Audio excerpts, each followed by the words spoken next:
going on, guys? Welcome back to the channel. It's been a great day. When I first started by thanking all you guys who subscribed to my channel. If this is your first time watching my videos, do me a big favor, hit that subscribe button for me. Alright guys, this is part 2 of the Supercharger install. If you didn't watch the last video, we went ahead and mounted the Supercharger and the bracket and got clearance on the pulleys. I'm showing you guys a little bit of a recap on what happened on the last video.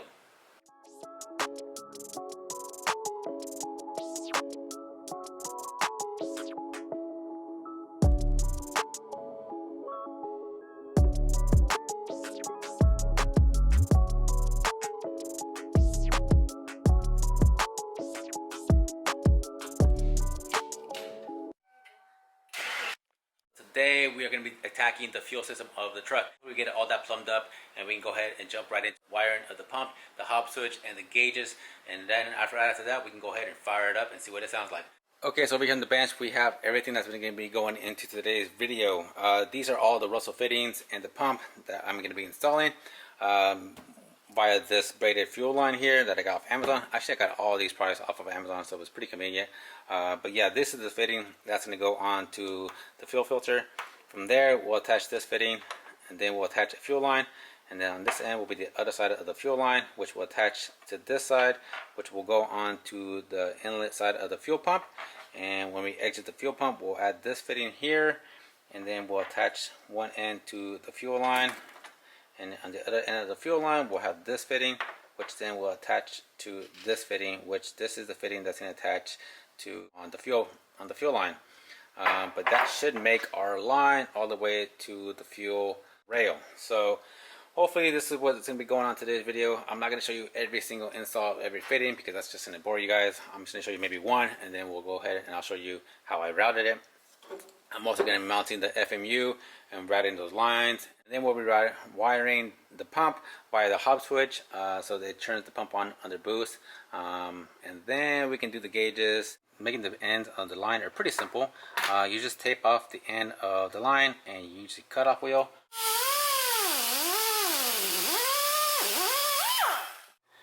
Pull off the tape.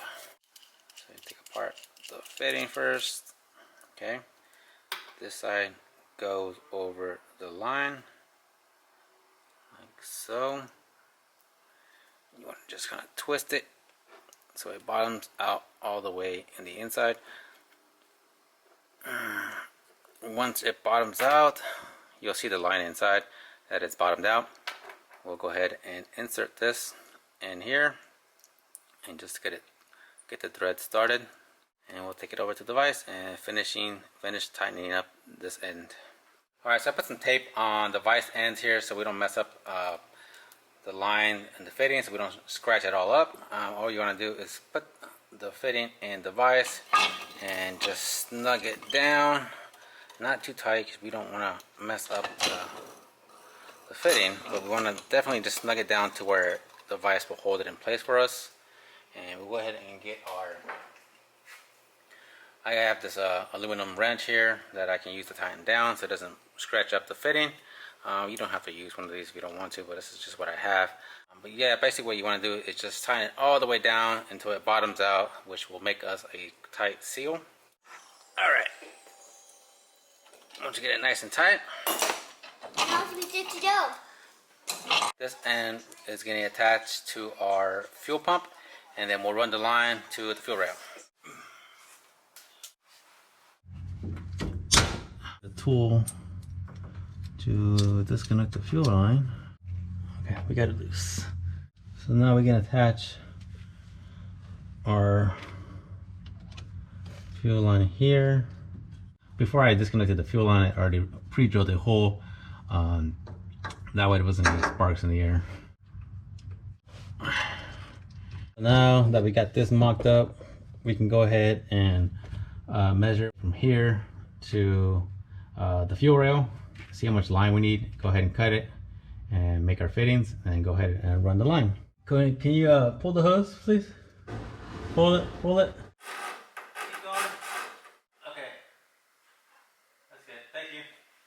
Are we going to go now? Hey. Alright guys, welcome back. It's the next day. Last night I got a little tied up. I had to go pick up a puppy for my son. So he's been wanting a puppy, so we actually went and go pick up a puppy last night, so I had to stop working. But this morning I went ahead and took off the intake, and that way I can get easy access to the fuel lines, and that way I'm not fighting it and hoping that I disconnect it. It's just easy to take off the intake. It doesn't take very much.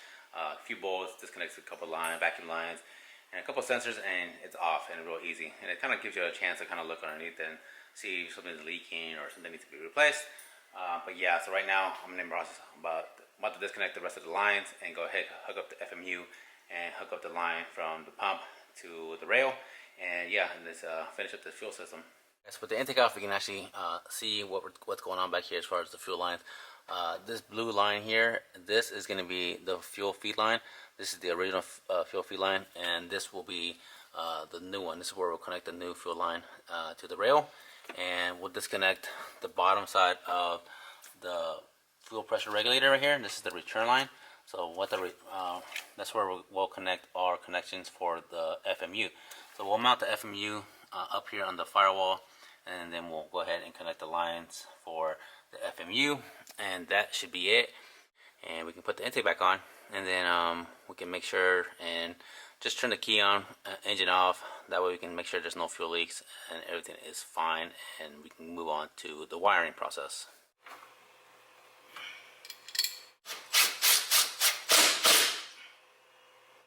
Alright guys, so I got to the stopping point.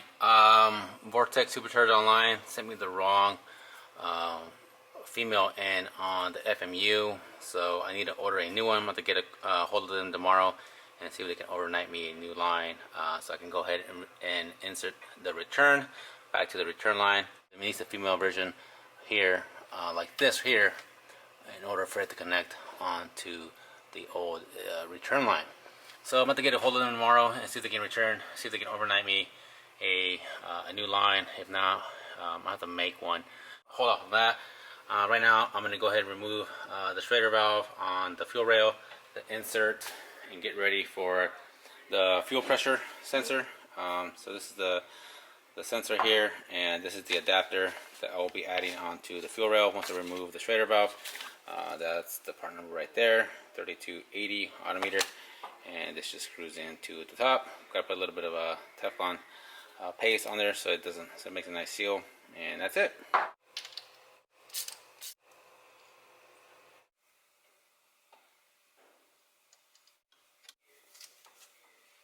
Alright, so I got the truck as far as I can today. Like I said, I have to order that fuel line. Alright, so that same day, I said, you know what? I called the check to see if I can get that line in a couple days. And they told me the line would be out 3 to 4 weeks due to the holidays. So I said, scratch that. I called my buddy up and I said, you know what, let's go to the junkyard. I know I can make this line work. So I went to the junkyard and I found an old Ford that had the same kind of setup. And I just cut off the fuel rail line fitting that I needed, the female end. And I brought it back home, cut off the existing line, and put that new fitting onto the line and made it work. So I went ahead and hooked up the FMU. Alright, so that same day, I also went ahead and put the new TR6 plugs, got them at 32 for now. And if I need to adjust it or close the gap even more, I can. People are running anywhere from 28 to 32, so I started off with 32. Once I got them routing the FMU lines and putting the spark plugs in, I went ahead and put the intake back on and getting ready for the MSD box. For the MSD box, guys, I put it over here on the passenger side next to the battery, so I can go ahead and run the constant battery for battery power negative here. It was easy enough for me to run the ignition coil wires down to the ignition coil, and I ran the vacuum line for the boost control along the top of the AC line and down to the back of the intake, and the same thing for the boost BTM for the boost timing control switch. I ran it along the same way behind the AC line and down into the firewall back there. So that was really simple and easy to do. Alright guys, so once I got done wiring and mounting the MSD box, I had to wire the hot switch next. And for the hot switch, I decided to mount it here on the driver firewall. So here's the hot switch, and I had the relay wired right here. And the reason I chose this side of the firewall is because right here, I could run the constant battery power to this fuse box. So if you notice this fuse box here, it has a battery cable right here. So it's got a battery 12 volt source right here. So I can just run the battery power from the relay to right here instead of running it all the way across to the battery over there. So that was really convenient to have it here. And also I have fuses here, so I can get my ignition 12-volt source right here. So I added a added fuse to the circuit on this 15 amp fuse right here. This is ignition on. So that's where I wire my 12-volt source. Real simple, real easy.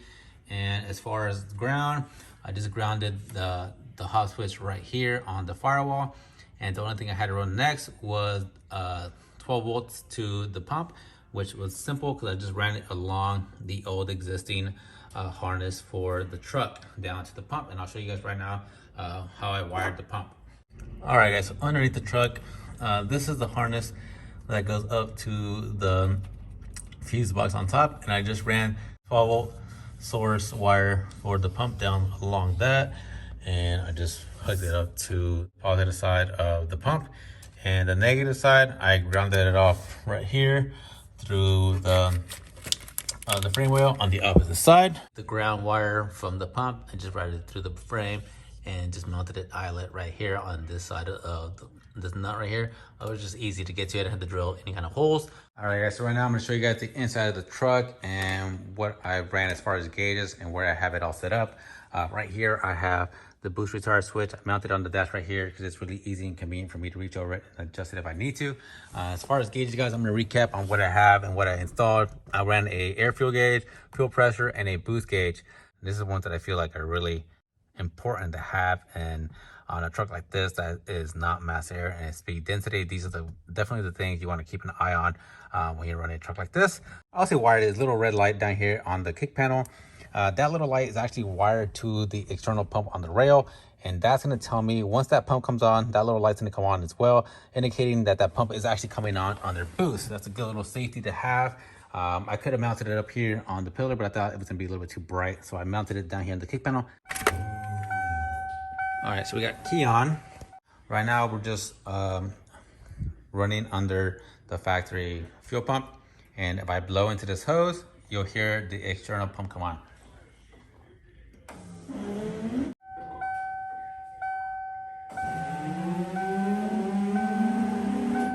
Have just the intake tube left to run and figure out what I'm gonna do with that. I have this AFE filter that I can just stick on the back of the supercharger and just filter like this. But the only bad thing about this is that it's gonna pick up a lot of the heat and hot air from the headers. So I don't want to go that route. I'm gonna make this filter here fit, but the only problem is the washer tank and coolant overflow tank is in the way. So what I'm thinking about doing now is I'm going to remove this existing the OE air filter box bracket and remove this and grab this tank, because I still want to keep the washer tank and overflow tank. And I'm just going to twist this like this and mount it to the firewall, and it should give me enough room right here to put that filter in with the elbow. I think this, I'm thinking about mounting this right here.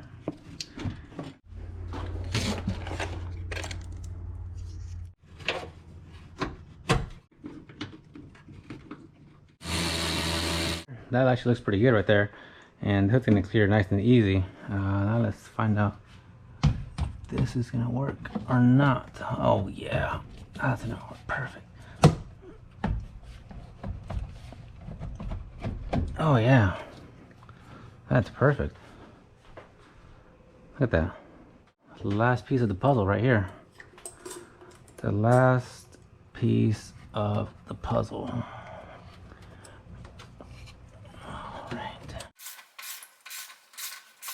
All right, so the truck's wired up, it's plumbed up, everything's in there, everything's working fine, there's no leaks. One thing I have to do now is basically say, well, let's go drive it.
this truck turned out amazing. I'm so glad that I went with the Supercharger in this truck.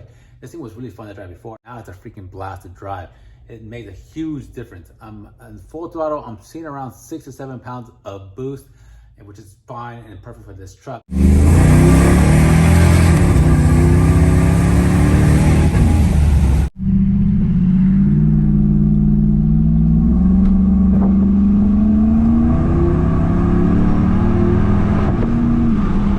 Definitely just what it needed.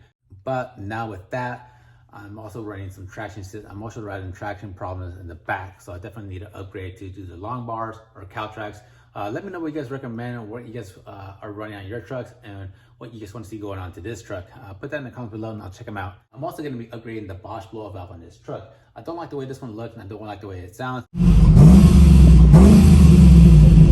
I actually have something coming on the way, so you just don't want to miss out. I may also go ahead and add an intercooler to the setup.